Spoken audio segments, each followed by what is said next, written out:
అందరికి నమస్తే. ఏదో సినిమాలో అంబరీష్ పురి డైలాగ్ గుర్తుందా? ఒక ప్రాణం తీశా, ఒక ప్రాణం పోష, ఒక మనిషిని చంపేస్తాడు, నూనెల పైన పడ్డ ఒక గండు చీమను ఆకుతో రక్షిస్తాడు.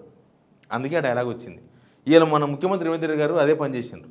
దాదాపు ఒక 7-8 సంవత్సరాల చెట్లను కొట్టేసి మొలకలు నాటిండు. అది వన మహోత్సవ కార్యక్రమం అగ్రికల్చర్ యూనివర్సిటీలో.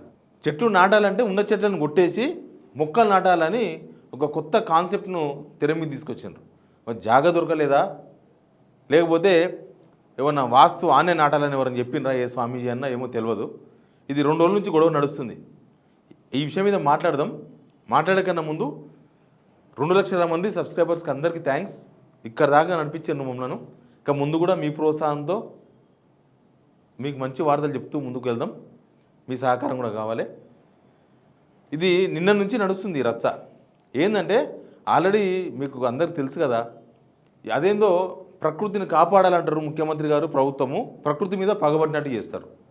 హైదరాబాద్ యూనివర్సిటీలో ఏకంగా 400 ఎకరాల చెట్లను కొట్టేసే ప్రయత్నం చేసినారు. రాత్రి అర్ధరాత్రి కూడా పోయి జేసీబీలు పోయి మొత్తం 100 ఎకరాలు మొత్తం క్లీన్ చేసి పడేసినారు.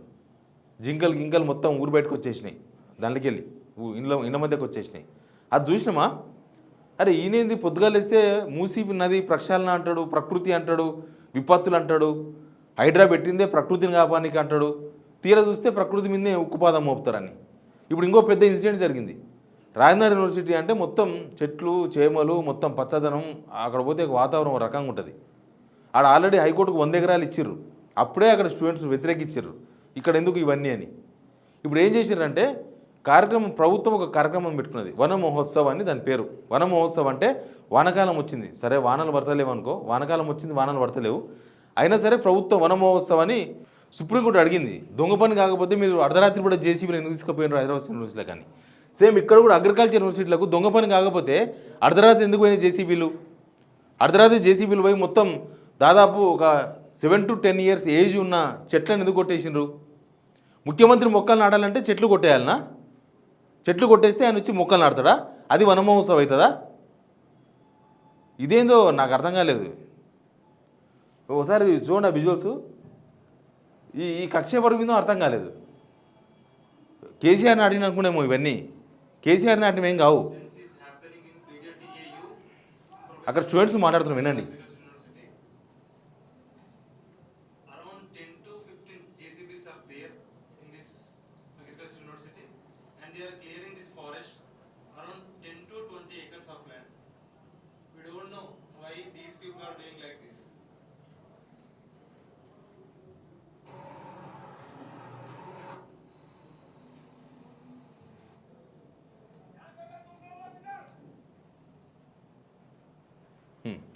ఇప్పటిదాకా ప్రాణం తీసింది చూసినారు కదా, ఇప్పుడు ప్రాణం మోస్తాడు.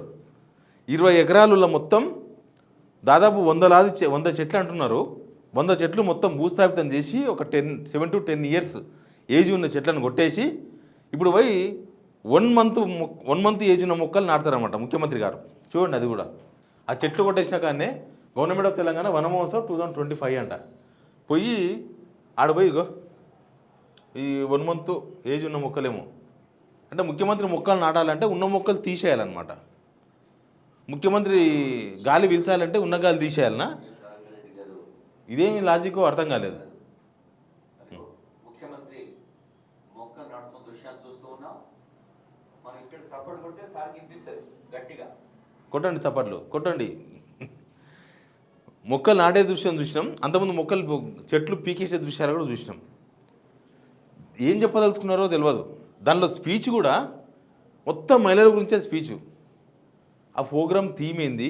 వన మహోత్సవ్ అంటే మొక్కలు నాటండి, ప్రజలకు మొక్కలు నాటితే ఏంటి లాభం, మొక్కలు ఎక్కడి నుంచి వస్తాయి, గవర్నమెంట్ ఎంత ప్రిపేర్ అయింది, ఎన్ని మొక్కలు నాటడానికి ప్రిపేర్ అయింది, జనాలు ఏడికి పోయి మొక్కలు తెచ్చుకోవాలి, ఏమేమి మొక్కలు పెడుతుంది గవర్నమెంట్, అది చెప్పాలి. అది కాదు మేము మహిళలకు పెన్షన్ ఇస్తున్నాం, మహిళలకి ఏంటి కోటీశ్వర్లను చేస్తున్నాం. సేమ్ అదే బతకాని కోటీశ్వర్లను చేస్తున్నాం, 1 కోటి మంది మహిళల్ని. తర్వాత మహిళలకు బస్సులు ఇచ్చినాం, మహిళలను మొత్తం అంబానీతో పోటీ పడతట్లు చేసినాం అని మాట్లాడారు. తర్వాత ఒక విచిత్రమైన సంఘటన జరిగింది. ఆ ఒక్క వీడియో చూస్తే అసలు గవర్నమెంట్ మీద జనం ఏమనుకుంటున్నారో ఈజీగా చెప్పుకోవచ్చు, ఈజీగా చూసుకోవచ్చు. ఇంకా వేరే సర్వేలు గిరివేలు లక్షల కోట్లు వీడు అవసరం లేదు. ఒకసారి చూడండి. మా అక్కలందరూ ఇడును. అక్క సన్నబియ్యం వస్తున్నాయా? వస్తున్నాయా అక్క సన్నబియ్యం? వండిందా?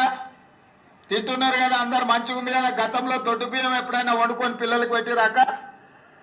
గట్టిగా చెప్పాలి. చెప్తలేరు, గట్టిగా కాదు, మెల్లె కూడా చెప్తలేరు. ఆడ ఒక అవ్వ మాత్రమే చేతులు ఎత్తి ఇట్లా అన్నది.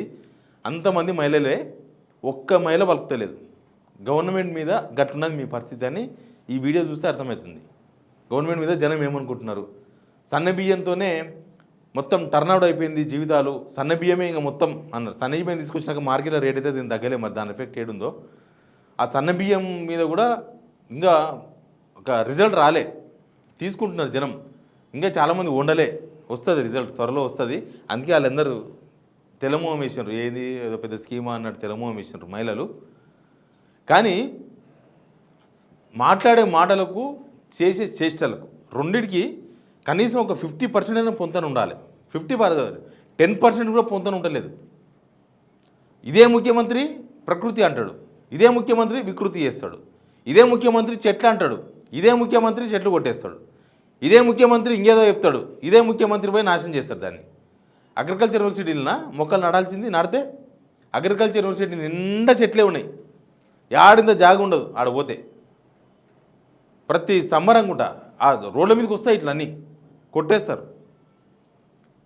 లేని దగ్గర పోయి నాటాలి. గుట్టలు ఏడున్నాయి పుట్టలు ఏడున్నాయి చూసి నాటి ఒక ఆదర్శంగా నిలవాలి. కానీ ఏదో వంతుకు గంతు దానిలో ఏం నడుస్తుందో దానిలో ఏమొస్తుందో మనకు అన్నట్టు ఇలా చేస్తే ఏమొస్తుంది.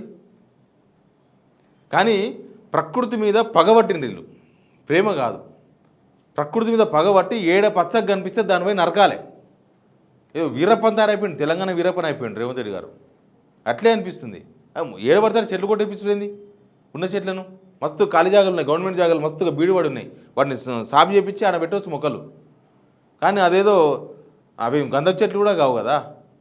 ఉన్న చెట్లను కొట్టేపించి ఇంకేదో చెట్లు పెడతారంట. అవి పెరిగి పెద్దగా అయ్యే వరకు రాజెవరో దొరెవరో భీముడు ఎవరో రాముడు ఎవడో అట్లా ఉన్నది. అవి మళ్ళీ కాపాడాలి వాటిని. ఎనీవే, ఈరోజు వనమహోత్సవ కార్యక్రమం ఎట్లా జరిగిందో చెప్పే ప్రయత్నమే ఇది. Please subscribe signal TV. అది